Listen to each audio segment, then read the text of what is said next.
Olá, pessoal, no ar mais uma edição do nosso Pensando Bem aqui na FM Cultura 107,7. Sempre aos sábados pela manhã esse encontro aqui ao lado do meu amigo Juremir Machado da Silva. Tudo bem, professor?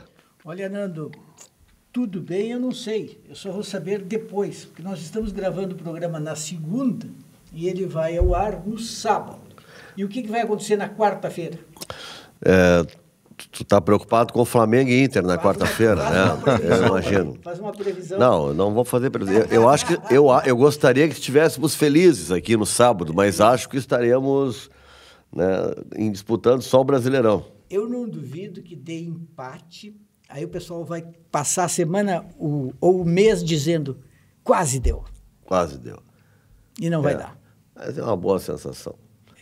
Mas no momento... A gente sempre fala 1 minuto de futebol por mania, por gostar de futebol, mas na depois... verdade, não é falando de futebol. O Juremir fica se lamuriando aqui sobre o Inter, né? Praticamente sempre.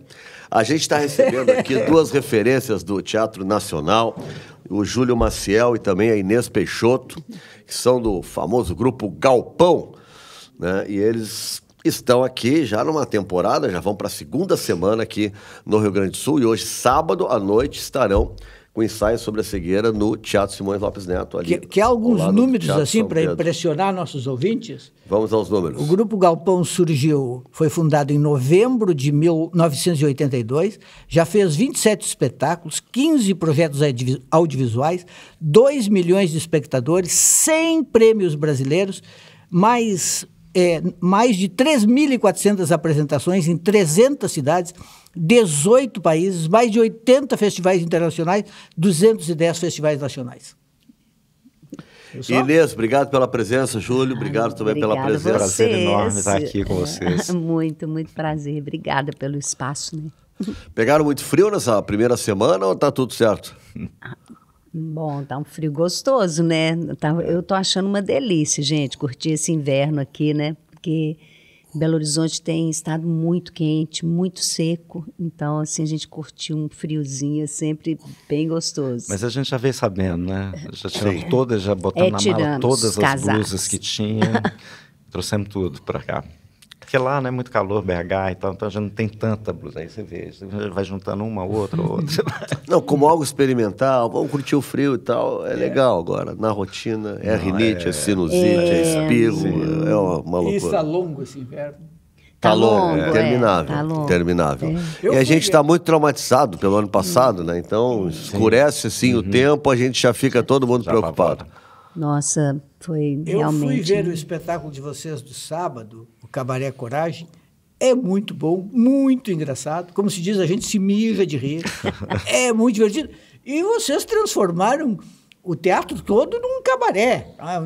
Tá lá, sentado, esperando começar. Tem um cara passando lá com as bebidas, assim... Cachaça mineira. Cachaça mineira, cara. Cachaça da boa, é a melhor, né? E depois... tem um intervalo, que é meio falso intervalo, assim, o pessoal vai pro palco dançar. Vira uma boate louca, uma né? Boate Nossa, louca. Pega fogo o cabaré, não pega? Pega fogo. E, além de tudo, tem muitas músicas maravilhosas. Por exemplo, aquela música... hoje esqueci que tinha que ficar bem pertinho hoje bem pertinho. Então... tem músicas, assim, cancioneiro mais autêntico do Brasil. Eu tinha escutado uma das músicas lá em Alagoas. Aquela que fala, eu vou tirar você do cabaré. Isso. Essa abre, né? A gente faz uma seleção, assim, né, do brega, assim, de todos os lugares, de todos os tempos, assim. Porque é a essência do cabaré, né? Assim, a gente tem que trazer essa atmosfera. Acho que quando a gente pensou nesse espetáculo, já tinha 5 anos que a gente não fazia uma montagem nova.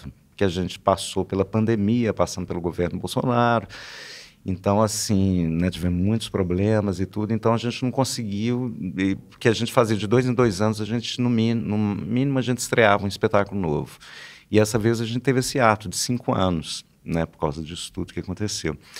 E então a gente queria voltar com um espetáculo que fosse muito festivo, que fosse um encontro bonito com a plateia, com muita música, muito para cima, né, depois de passar tantos momentos difíceis, assim. A gente queria voltar, né, com uma coisa crítica, né, com uma crítica política, social, assim, mas também com muita alegria, música e tudo, porque também todo mundo já estava cansado de tanto, né, de tantos momentos difíceis assim que a gente estava vivendo no Brasil, assim. E aí a ideia foi essa, a gente já estava reestudando um pouco a obra do Brecht, né, do Bertolt Brecht, e a gente queria que esse encontro fosse essa grande festa. Aí quando surgiu no meio de uma reunião a ideia, vamos fazer um cabaré, aí todo mundo falou, é isso que a gente quer. E aí a ideia era trazer essa festa, esse cabaré para qualquer lugar. Hoje a gente está fazendo na rua, já fizemos em praças, estamos fazendo em espaços alternativos, né, em teatros também, assim. Agora, Inês, é um cabaré capitalista.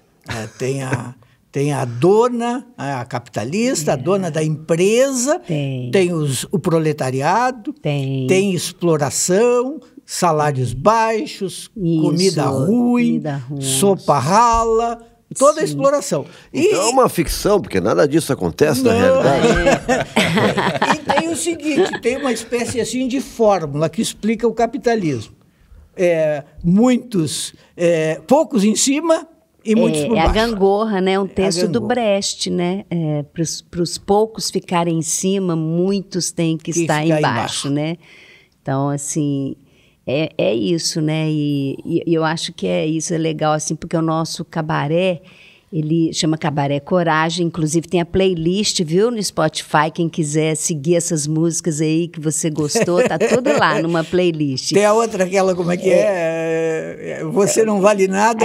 Você não vale nada, essa é Marco Ribas, mas eu gosto de você.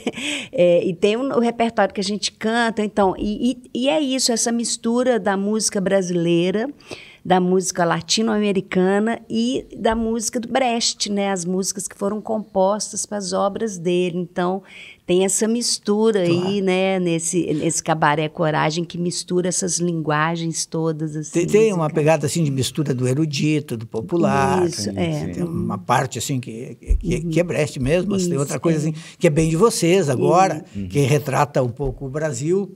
Essa coisa da sexualidade é interessante. Eu traduzi um livro de um escritor francês chamado Michel Houellebecq, que hoje é o mais polêmico, até o mais vendido dos escritores franceses, que se chama Extensão do Domínio da Luta.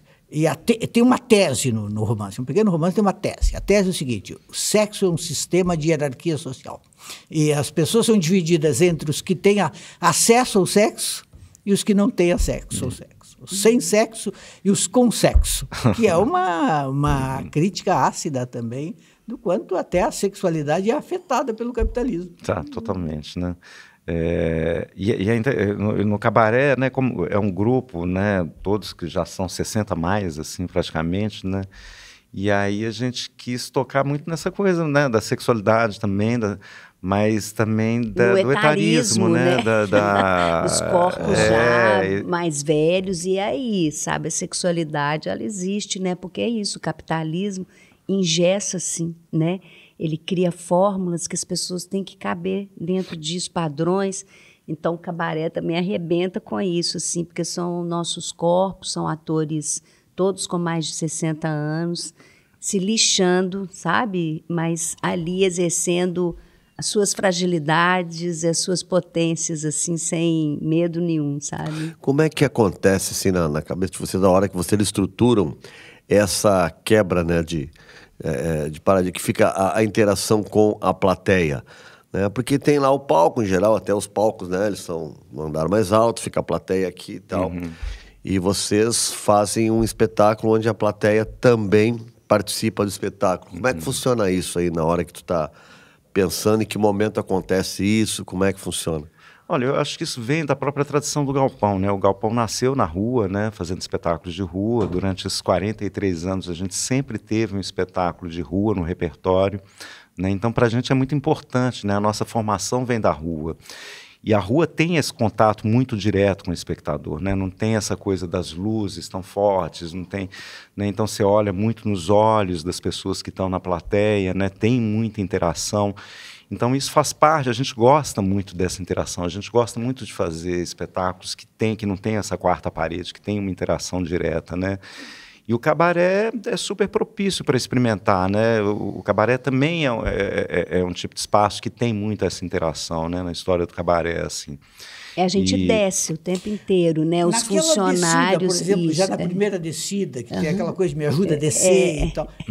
A pessoa que levantou ali é plateia mesmo. É plateia Não tem mesmo. ninguém ali, Não, ator ninguém preparado. enxertado. É porque a gente arrebenta com essa coisa da quarta parede, né? O tempo inteiro, porque somos, dentro da estrutura do espetáculo, nós somos funcionários do cabaré e artistas.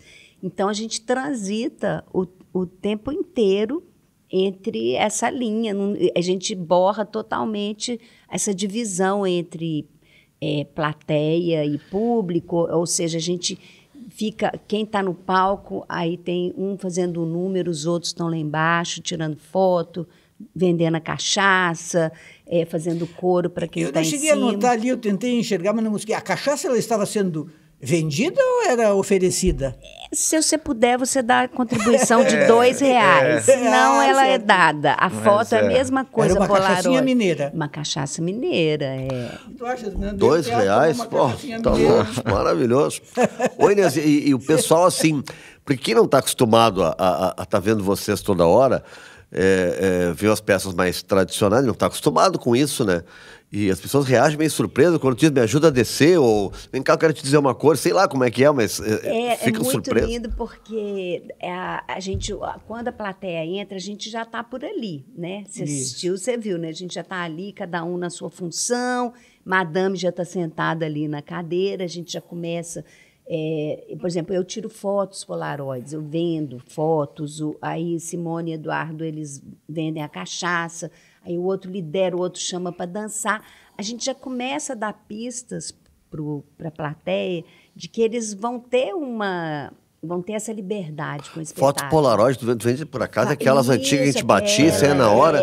Coisa legal isso aí. Ela sempre bate várias fotos. E aí, assim, eu consigo fazer algumas durante esse período e as pessoas publicam, porque tem todo um texto também que eu desenvolvo com as pessoas da foto, sabe? De pensar numa coisa de comer, porque a fome é um ingrediente muito presente nesse cabaré. A gente fala muito da fome, da exploração. Ela promete uma sopa. Isso. Então, assim, a gente vai... a plateia vai entrando no jogo, sabe? É muito bonito. Assim, é um jogo que se constrói, né, desde o início. E aí tem uns que vão assustando e, de repente, você vê, tá todo mundo lá em cima dançando. É muito legal. Assistindo o espetáculo de vocês, eu pensei muito no pessoal aqui da Terreira da Tribo, do Oi Nós, aqui Travês, a turma do Paulo Flores e companhia. Houve uma época, eu assisti muitos espetáculos dele, às vezes na rua, às vezes numa época em que eles tinham a Terreira da Tribo no bairro Cidade Baixa, aqui em Porto Alegre. Depois eles se mudaram de lá. Agora, eles rompiam essa barreira palco-plateia, como é que eu vou dizer, às vezes de uma maneira bastante radical. Por exemplo, na primeira vez em que eu fui, mas isso faz 40 anos, a primeira vez em que eu fui, de repente, plateia, venham cá, todo mundo pelado. Chegam nessa... Tatuturema, em Belo Horizonte tinha isso também, né? Todo mundo pelado em cena, era ótimo. O Nando é que tem experiência na parte, ator né? Pelado. Né? Já fiz algumas não, uma atuação, uma no teatro e uma no cinema. Tudo amador, né, Inês? Na faculdade, aquelas coisas assim, né? Mas eu tinha, o Jermir fala isso, mas isso é 80, então eu tinha 18 anos. Barbalizei. Olha, não, foi um resultado maravilhoso. Deu tudo certo. Quase que a professora foi expulsa. Ela não deu o nome do reitor do aluno que fez o que fez, né? Ela segurou, aguentou no osso. Aqui no Rio e depois a gente fez um filme Super 8, que era como a gente fazia filme na época, que era O Homem Nu, aquele conto do Fernando Sabino. Quem era o Homem Nu? Eu. Olha, então, maravilha. É isso que nos liga. Aqui no Rio Grande do Sul teve, em Caxias do Sul, uma palestra. Acho que em 1982, o Cio da Terra. O Cio da Terra foi o Woodstock. Foi o nosso Woodstock aqui. Lá nas instalações onde tem a Festa da Uva, em Caxias. E foi uma grande loucura, assim, de estudantes de tudo quanto era faculdade. E foi uma semana de bebedeiras e outras coisas. E também de muita gente pelada. E não sei por que cargas d'água, eu dei uma palestra pelado. Bom, eu tinha... Maravilha! Eu não me lembro do conteúdo da palestra, mas era sobre Que anarquismo. maravilha! Mas não precisava. Por sorte não tinha celular na época, senão estaria registrado para a Que história. delícia. Imagina isso Era no mais YouTube, fácil, que espetáculo. Será que ia ter visualização? Não, ia, com certeza. Gente, adorei isso, uma palestra pelada. Eu acho que Uma próximo. Isso é a gente bom, não é? pode Isso é muito fazer bom. Um monólogo. É uma boa ideia. Gente, a gente voltando assim, só queria abrir um parênteses, a gente voltando dessa coisa do público, né? A gente está brincando assim que a gente sempre teve essa interação com o público, vários espetáculos tem. No cabaré, a gente está praticamente assim, meio a meio, a gente lá com o público, sobe, não sei o que lá. E no ensaio sobre a cegueira, a gente já radicalizou, porque no ensaio sobre a cegueira, 14 pessoas do público que se candidatam a comprar o ingresso, elas vão fazer o espetáculo com a gente. Olha só. Né? Mas elas já sabem ao comprar o Elas ingresso. sabem que elas vão Compram, subir, mas elas não sabem o que elas vão fazer. Imagina a expectativa.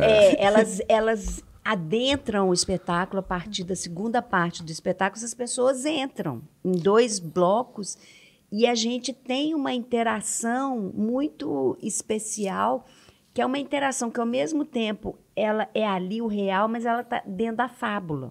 Então, tem gente que entra para essa interação baseado no real e tem gente que entra na fábula do ensaio sobre a cegueira. Que vai ser apresentado hoje à noite, sábado. Não. Isso foi ontem. Ele Não, foi é que nós ontem, estamos- É que nós estamos gravando. Ah, tá. Ele vai, Sim, claro, não, sim. isso ele que eu vai tô ao ar no falando. próximo A gente estreou na sexta. Ontem. Né? Ontem.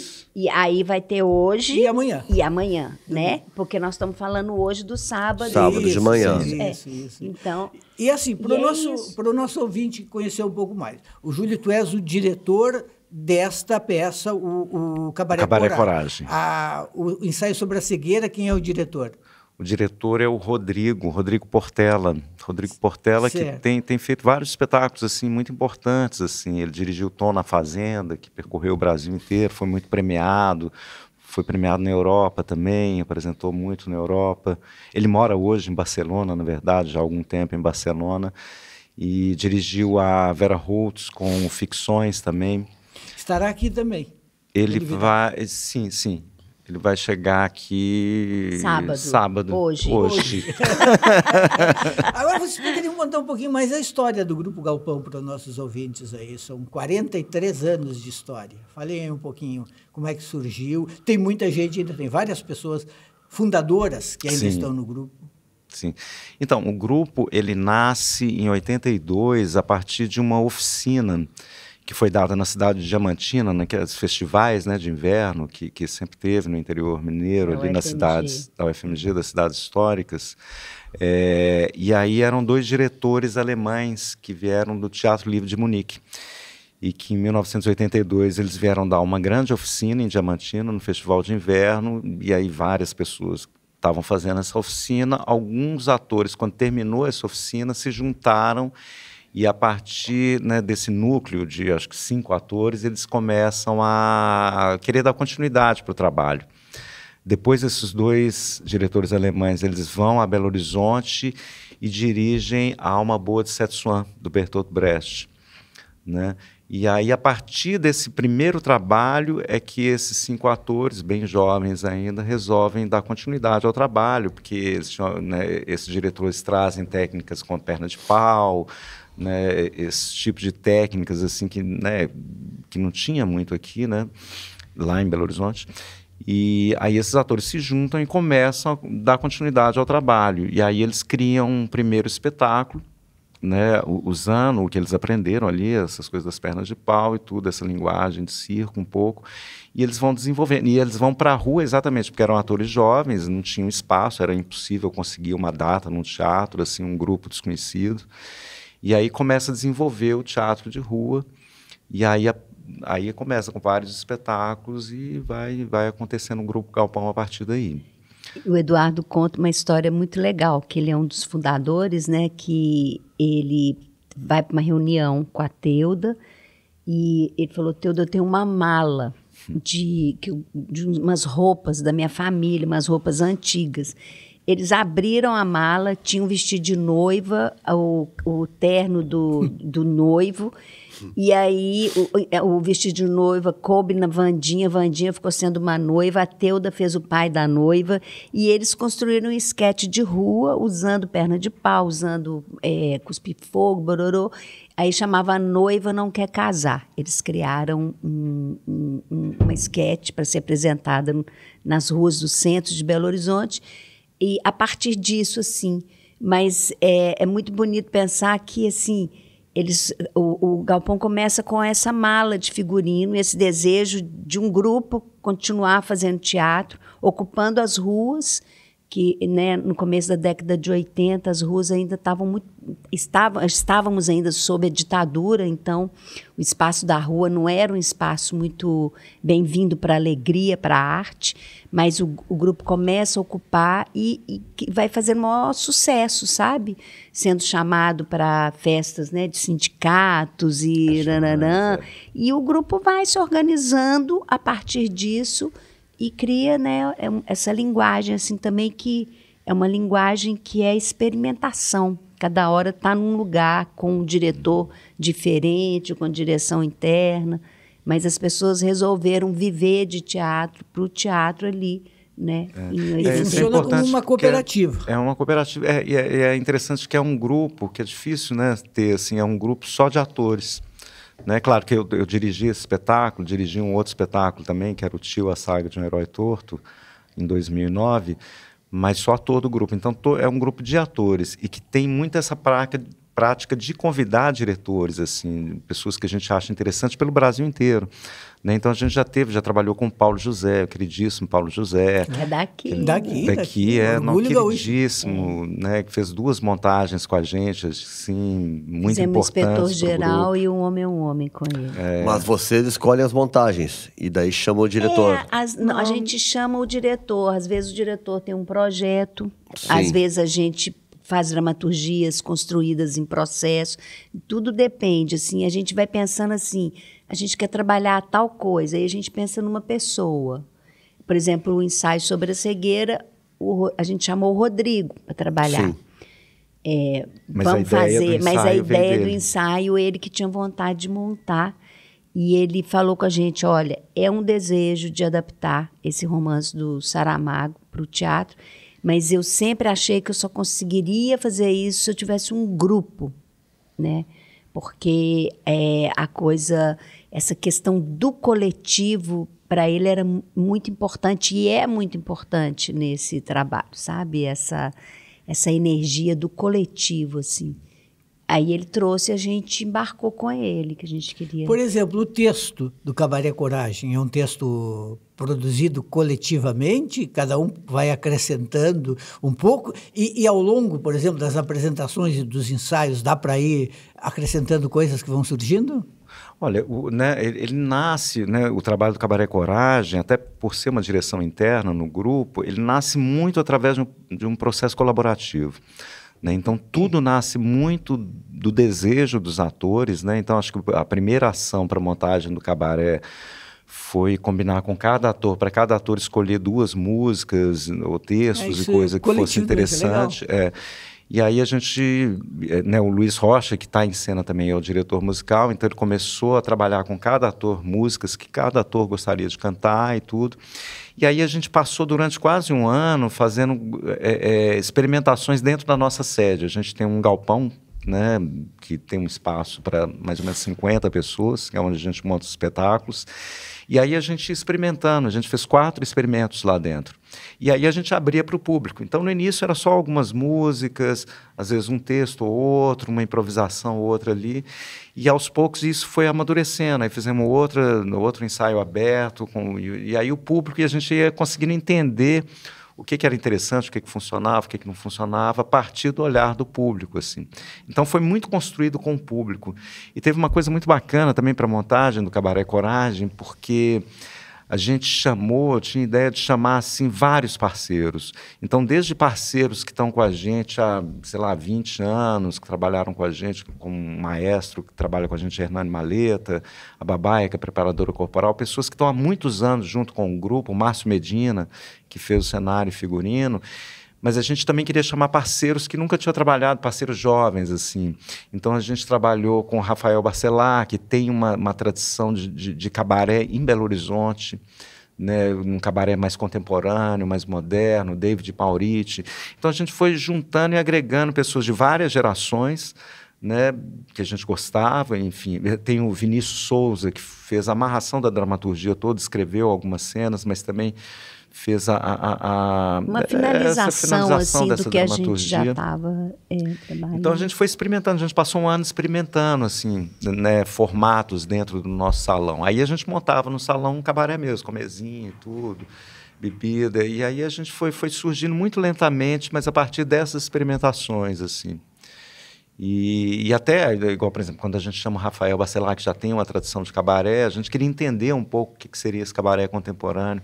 A gente passou uma semana com a Cida Moreira, ela foi lá para Belo Horizonte, ficou uma semana com a gente, dentro do nosso espaço, cantando, tocando piano, falando de Brecht, né, que é uma grande, né, entende tudo de Brecht e de cabaré também, já teve a experiência de cabaré várias vezes. Ela ficou uma semana com a gente, assim, cantando com Teuda, foi uma semana linda com ela. Então a gente precisou... Ficou um clima de cabaré mesmo. Ficou um clima de cabaré. Nascida é uma figura maravilhosa. E tem uma crítica, eu diria, política bem interessante, engraçada, forte, ácida, em relação, no Cabaré Coragem, em relação ao bolsonarismo. Ah, sim, Tem, não só o bolsonarismo, né, mas toda a situação política. Cena, por exemplo, aquela do final da joia. Da joia. A moça que Pet Kiss. A moça que ela só se acalma se trouxer uma joia. Joia das Arábias. E tem que ser da Arábia. Tem que ser da Arábia. Das Arábias, claro. Isso muito Como é que o Eduardo da anuncia no início? Esqueci agora. A Paladina dos bons costumes. Paladina dos bons costumes. Das pessoas de bem.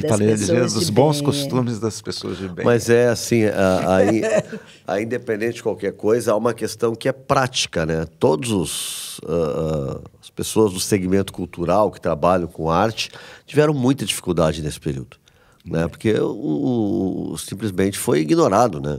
Foi ignorado. Acho que desde a redemocratização, a gente teve o governo do Collor, que acabou com o Embrafilme, que a gente ficou um período sem produzir nada, né? E agora, esses últimos 4 anos que a gente teve o governo Bolsonaro, que em termos culturais, não entrar no resto, mas em termos culturais, foi desastroso, foi uma operação desmanche. O Ministério da Cultura. Não tinha Ministério da Cultura, não tinha nada. Foi um desmonte, né? Na verdade. Foi um desmonte. Vocês têm algum benefício fiscal através de Lei Rouanet, alguma lei para a manutenção do grupo? Não, a gente vive a partir das leis. Assim, o Grupo Galpão é um grupo de 12 integrantes.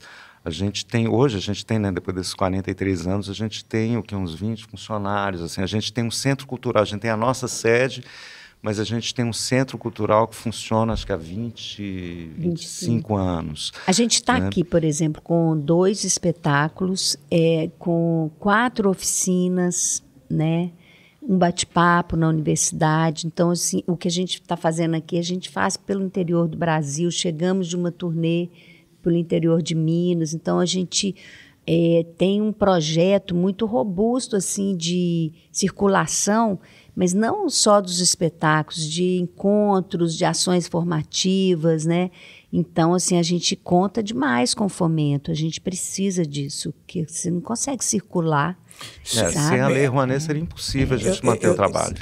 As orquestras também, orquestras sinfônicas, orquestras de periferia, Juremim, de vários lugares, museus que sem a Lei Rouanet não funcionariam. Eu senti na fala de vocês assim, um orgulho de trabalhar com leis tão importantes como a Lei Rouanet. A Lei Rouanet que foi tão maltratada, tão esculhambada. E existe acho que um desconhecimento assim da economia criativa no Brasil, né? Porque o que se investe na cultura retorna 5 vezes mais para a economia do Brasil, sabe? Cria empregos, Cria algo que faz a emprego, economia circulação de dinheiro, você movimenta toda a cadeia de economia de uma cidade, né? Se a gente vai para uma cidade do interior, a gente emprega, a gente está no hotel, você usa Uber, você come, você compra no supermercado, ou seja, é um dinheiro que é aplicado na cultura, que vai ajudar, né, o país a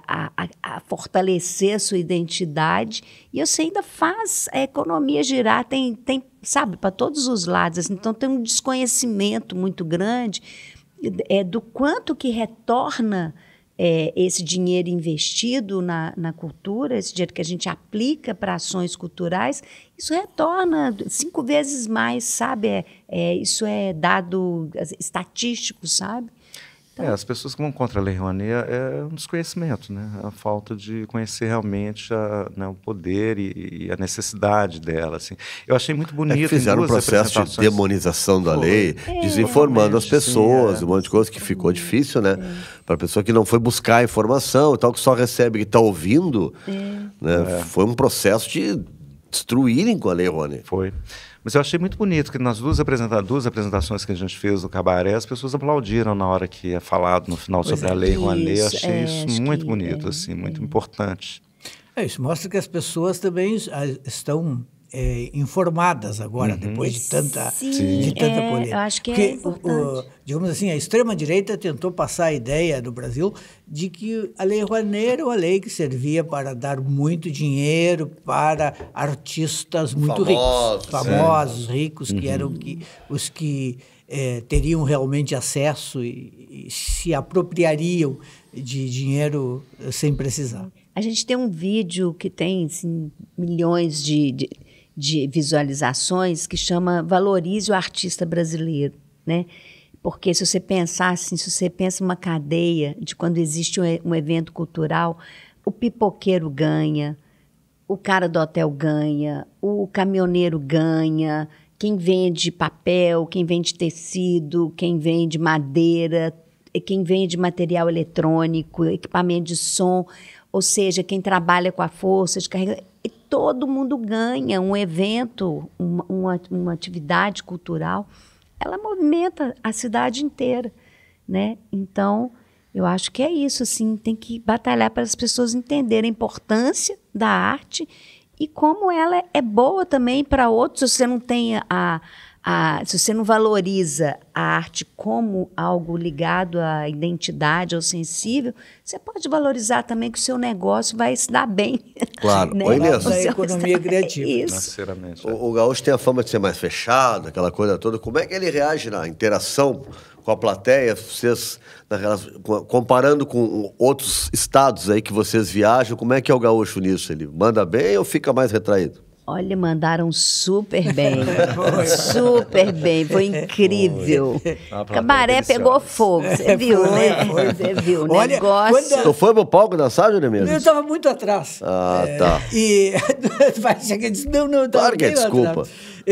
Agora, achei interessante o seguinte, porque aí foi todo mundo lá dançar, o pessoal realmente ficou animado. Aí chegou uma hora que veio a dona do cabaré e disse, desce todo mundo daqui, sai do meu cabaré. Todo mundo pra fora. É a opressão, a madame é opressora. A madame é tirânica. Ela é tirânica. E o pessoal obedece, desce todo mundo. Sobe, depois desce, todo mundo correndo. Tem lugar que eles vaiam, né? Eles começam a vaiar a madame. Tem isso tem também, lugar né? que eles começam a vaiar a madame. Muito bom. Agora, vocês têm interação com outros grupos. Por exemplo, vocês têm trocas aqui com o pessoal da Terreira da Tribo. Fale um pouco sobre isso. Então, a Terreira, né, como a gente falou, é um grupo super parceiro, né? Somos parentes de trajetória, assim. E a Terreira, quando vai a BH, sempre conta. A gente agora, inclusive, filmou. Eles estão fazendo um documentário sobre grupos pelo Brasil. O Galpão foi entrevistado. Depois das enchentes, eles retomaram as atividades, estiveram no Festival de Circo de BH. Eles foram apresentar, todos os instrumentos foram emprestados pelo Galpão. A gente vai assistir o espetáculo da formação lá deles, do curso. A gente assistiu o espetáculo, né? Porque nós estamos no sábado hoje. Ou seja, eles têm uma trajetória linda, né? Eu acho que o Terreira deve ter quase uns 50 anos, né? É uma resistência, né, gente? É uma resistência e eles formam muita gente, né? Tem outros grupos assim, Brasil afora, tipo Galpão? Isso é muito bonito. Eu acho que são vários estados, assim, tem grupos muito tradicionais, assim, né? Em Aracaju tem o Emboaça também, que é grande parceiro, né? Tem... No interior de Minas tem o Ponto de Partida, que já também tem uns 50 anos. E eles têm uma escola de música que chama Bituca. Eles trabalham teatro muito a partir também da questão da música, um grupo que também consegue se manter. Bituca deve ser homenagem ao Milton Nascimento. Em homenagem ao Milton, eles conseguem se manter vivos numa cidade pequena como Barbacena. Então, são experiências assim, que emocionam. No Rio, né? Tá na Rua, do Amiradade. Então, são todos é uma família, né? Assim, são todos parceiros, assim, que a gente encontra muito em festivais.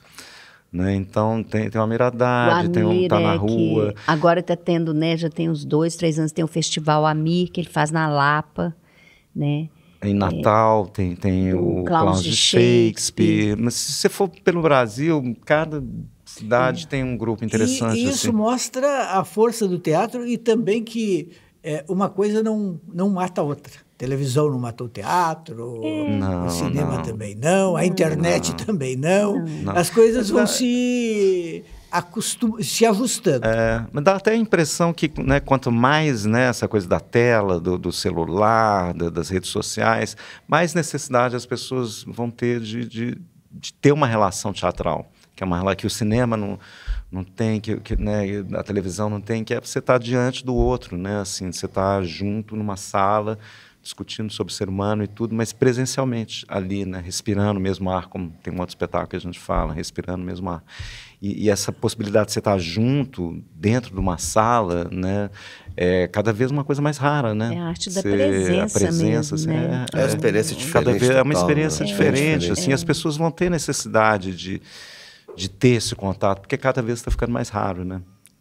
É completamente, outra experiência, estou ali na frente, e dessa forma como vocês fazem ainda, né, quando a pessoa se expõe, né, quebra um pouco desse gelo, dessa distância, né, entre o palco e o...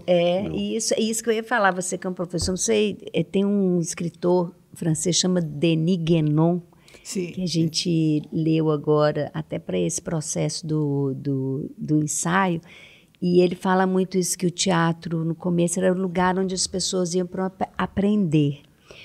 Depois, no segundo momento, né, ali, quando começa o palco italiano e tal, as pessoas iam para se identificar com os personagens e tal, né, essa coisa dessa identificação. E que ele acredita que, a atualidade, o espectador, ele quer participar, sabe? Ele quer estar dentro da experiência, assim. Ele acha que é um caminho muito forte, que é isso, sabe? Eu acho que, né, o mundo está caminhando assim para um lugar que o convívio assim, ele está convocando as pessoas, né? Então é uma coisa interessante da gente refletir assim, e isso está muito no ensaio sobre a cegueira, sabe? Essa vontade do espectador estar dentro, estar junto mesmo. Eu sou muito fã como professor. Eu sou professor de comunicação, professor no programa de pós-graduação em comunicação aqui da faculdade onde nós estamos gravando. Sou professor há 30 anos aqui. E eu fiz um doutorado em sociologia na França. Eu sou muito fã de um pensador francês, Guy Debord, escreveu A Sociedade do Espetáculo. E A Sociedade do Espetáculo é um livro que defende a seguinte ideia. Ele chamava isso de uma crítica da separação. Terminar com tudo aquilo que separa. Por exemplo, separação entre palco e plateia. Ele foi da Internacional Situacionista. E a Internacional Situacionista era um negócio, tipo assim, criar flash mob. Criar situações desconcertantes que provocassem um choque na percepção das pessoas. Assim, em lugares inusitados da cidade. do tipo fazer uma performance às 6 da tarde na frente da estação de trens mais movimentadas e surpreender aquelas pessoas. Bom, claro que ele era um marxista que acreditava realmente na importância da revolução, que ia acabar com a maior de todas as separações, que é a separação entre o capital e o trabalho, entre o produto e o produtor do seu trabalho. Ele fez uns filmes extremamente interessantes que a gente encontra na internet. Por exemplo, ele fez um filme de 52 minutos chamado Uivos em Favor de Sade. Não tem nenhuma imagem. E é um filme. Então, eu fico pensando nisso, que a experiência de quebrar a separação é sempre muito interessante. Às vezes, eu imagino, eu digo por mim, o espectador pode ficar, às vezes, um pouquinho tímido ou intimidado. Sim, Mas depois também que entra, deve ser fabuloso. É isso. Eu acho que ele vai contagiando, né? E aí, no início, sempre tem essa coisa, vai ter interação. Às vezes você fala, senta lá na mesinha. Fala, não, mas vai ter interação, vocês vão falar com a gente. Não, vai ser igual em todo lugar que você tiver, pode ter. Vai ser igual. Não, achei essa quebra toda legal. Só estou ainda encucado com o filme sem imagem, Juremir. Sim, olha lá, Uivos em Favor de Sade. Começa com uma voz assim em off, dizendo mais ou menos, cita um monte de filmes, filmes clássicos. E aí chega o momento em que a tela é escura, assim. E a tela fica alternando entre um branco e um preto. E aí ele cita um monte de filmes e finalmente ele diz, Uivos em Favor de Sade. E aí ele fala, o cinema acabou, passemos ao debate. É isso. Ele era genial. O que vocês acham que as pessoas mais levam para casa do cabaré, assim, como mensagem? O que elas vão pensando quando forem? Olha, quer dizer, deixa o Júlio falar, porque ele está lá na plateia, mas eu, como atriz, assim, o retorno que a gente tem, as pessoas saem muito energizadas, sabe? Assim, dá um negócio, assim, porque o cabaré, ele querem sair para dançar. Sabe, dá aquela coisa de vida, assim, sabe, eu quero, assim, muita gente fala assim, gente, eu quero voltar a fazer teatro, eu quero dar um negócio de energia, sabe? A gente sente que, porque nós somos poucos atores em cena, né? E a gente vai criando um movimento, assim, uma usina de energia que a gente vai fazendo esse envolvimento com a plateia, as pessoas vão vindo e a gente junto naquele bololô, assim. Então, a hora que acaba, eu sinto que as pessoas estão muito energizadas e que o cabaré é um espetáculo que ele levanta várias questões que são atualíssimas, né? Que tem essa coisa como que o Brecht é atual, né? Tudo está aí, é um negócio. E que as coisas, elas entram no coração para ir para a cabeça, entendeu? Não fica aquela coisa chata, só que não. O negócio vai entrando aqui, corpo, né? A música, né? Sobe, a música vai para o corpo. Sabe, dá a consciência de tudo, todo mundo entende, a mensagem é simples, é direta, mas ela vai entrando assim, uma coisa de energia. Eu acho bonito também que você sente que as pessoas ficam com vontade de se manifestar, assim, né? Fisicamente, vocalmente. Tanto que elas cantam, aplaudem, falam, xingam, né, em alguns momentos, assim, e essa coisa, né, às vezes, acho que, né, sem querer retornar essa coisa desse último governo, assim, a gente foi muito oprimido, assim, né, tanto que a gente tem a brincadeira do vermelho lá, que ela veste a camisa, sim. Ela vai atrás de uma pessoa que está com camisa vermelha, e a gente o povo não se manifestava, a gente estava sem espaço para se manifestar, né. E eu sinto que dentro do cabaré elas podem se manifestar, elas podem falar, elas podem rir, elas podem criticar, elas podem dançar. Então, assim, eu sinto muito que o público se sente muito livre. Que eu acho que é a função do cabaré mesmo, né? Trazer essa liberdade assim, para as pessoas. Assim. Eu, depois de ver a peça, na manhã seguinte liguei para um amigo com quem eu converso muito e contei, pô, vi a peça ontem, assim, assado, descrevi para ele e tal. Sabe o que ele falou? Vocês não espicharam ali na Marechal Floriano? Marechal Floriano é uma rua ali do centro, que tem uns cabarés. Ah, que delícia! Aí ele disse, se fosse ele, já teria explicado. Que ótimo. Cabaré tem essa palavra, cabaré no Brasil tem essa coisa, né? Que é o cabaré, a festa, mas é o cabaré também. Exato. No Brasil tem a acepção de bordel também. Sim, é. De bordel. Mas de uns tempos pra cá, né? Porque o cabaré lá atrás, antigamente, Sim, até quando o jogo era permitido no Brasil e tal, né? Tinha os grandes cabarés com grandes shows, né? E ali se jogavam também, tinha os cassinos onde... Né? Ali no quarto distrito, onde há Voluntários da Pátria, ali tinham vários cassinos que eram chamados de cabaré também. Eu sei porque o meu avô jogava carta, né? Profissionalmente, ele era o que se chama de croupier. O croupier. Sabe que, por conta disso, ele jogava até aquele joguinho de dadinho de general comigo, mas carta ele nunca jogava. Porque ele disse que viu muita gente perder tudo no jogo de carta. Então ele não jogava assim com criança, ele não jogava. Para não estimular. Para não estimular. Para não estimular. É o jogo, né? Nossa, a gente meu pai está falava vivendo isso. essa coisa de jogo aí agora. Né? Agora está pior do que nunca. Né? É. Nossa. Agora tudo é betano. Agora tudo é betano. O que o pessoal encontra hoje à noite lá no ensaio sobre a cegueira? Até quem leu o livro, quem não leu, fala um pouco para nós sobre o espetáculo aí que hoje à noite vai estar em cartaz ali no Teatro Hoje e Simões amanhã. Lopes Neto. Hoje e amanhã. Estreamos ontem e aí hoje e amanhã. Aí é outro espetáculo, né? Isso é legal também, né? O Galpão vir com esse repertório assim tão diferente. Porque uma é uma comédia e o outro não consigo imaginar o ensaio como comédia. Sim. Não. Mas é um espetáculo que ele começa até de uma forma mais leve, gostosa, leve, assim, rápida. Mas aí aos tem poucos outra não tem como sonoridade sair daquele universo do cabaré. Tem uma outra sonoridade, né, Júlio? Assim, é uma coisa assim, é uma música, uma musicalidade num outro lugar. Um registro também da gente em cena num outro lugar, assim. Então, é muito legal ver. Assim, acho que quem conhece o livro vai gostar de ver esse ensaio sobre a cegueira. A gente, né, o Rodrigo, a adaptação é dele também, do Rodrigo Portela, e ele acrescentou esse ensaio sobre a cegueira justamente porque foi o nosso jeito de olhar para essa obra, né? E acho que as pessoas vão se surpreender. E quem não leu, acho que depois vai querer ler, sabe? Com certeza. Assim, porque tem uma história ali que ela é também... A peça emociona? Emociona. Sim, emociona. Os espetáculos de você sempre tem música? Sim. A música é muito presente, né? Porque todos nós tocamos e cantamos, então a gente tem muito essa coisa de utilizar a música em cena tocada, executada por nós, né? Mas como a Inês disse, no ensaio é tocado de uma forma bem diferente, assim, né? Não são canções, assim, então é uma música que contribui muito com a atmosfera daqueles momentos da cena que a gente vai estar vivendo ali. Né? A gente trabalhou com o Federico Pupi, que é um músico italiano.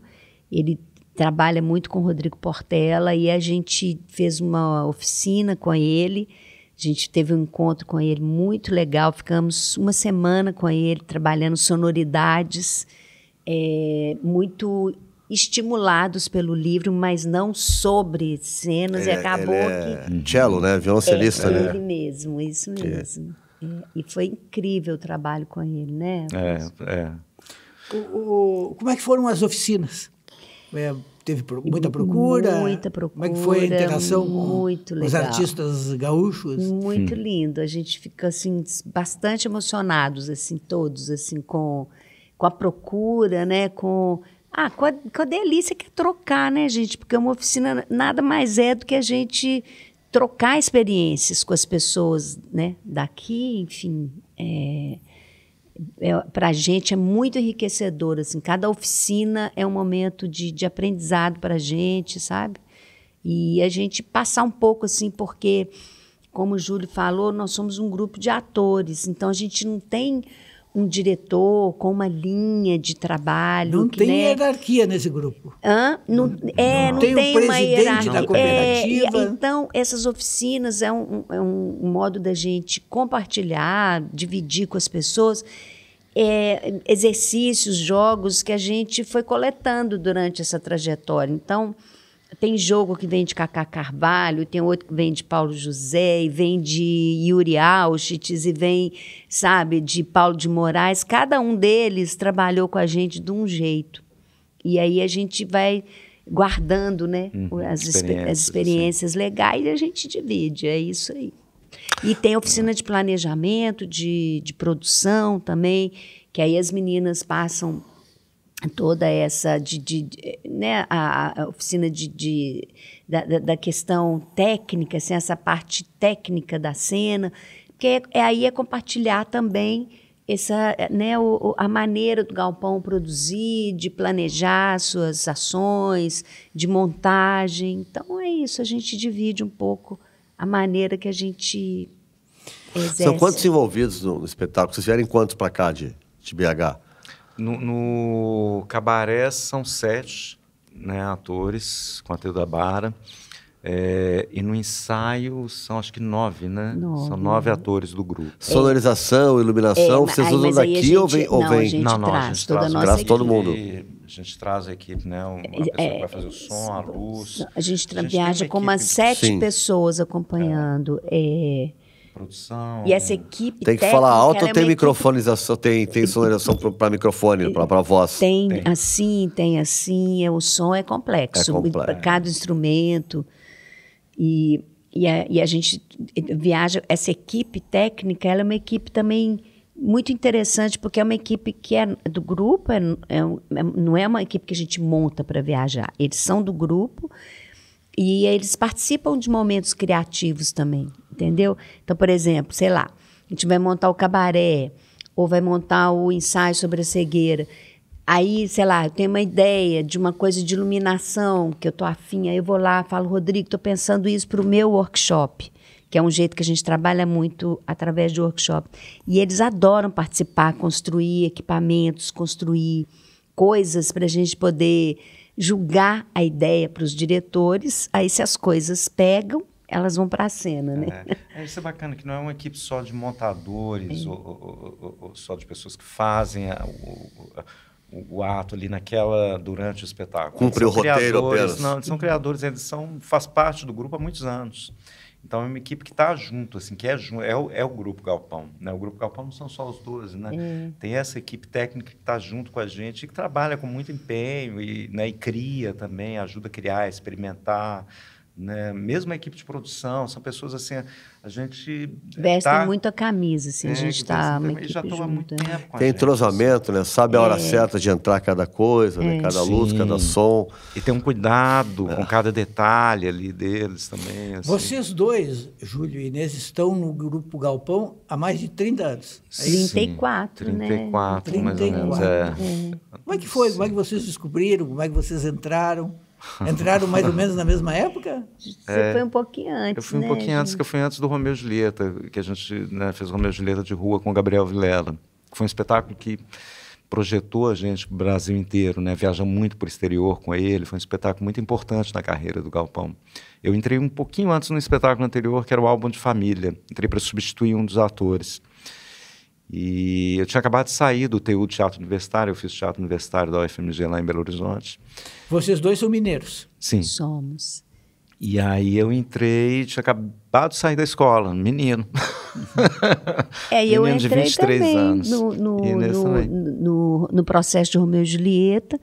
Eu também estava fazendo 10 anos de carreira, o Galpão estava fazendo 10 anos, mas eu nunca tinha imaginado entrar. Mas eu fui convidada para fazer uns workshops com eles, um verão. Eles estavam fazendo, tipo, verão, e eu estava em Belo Horizonte.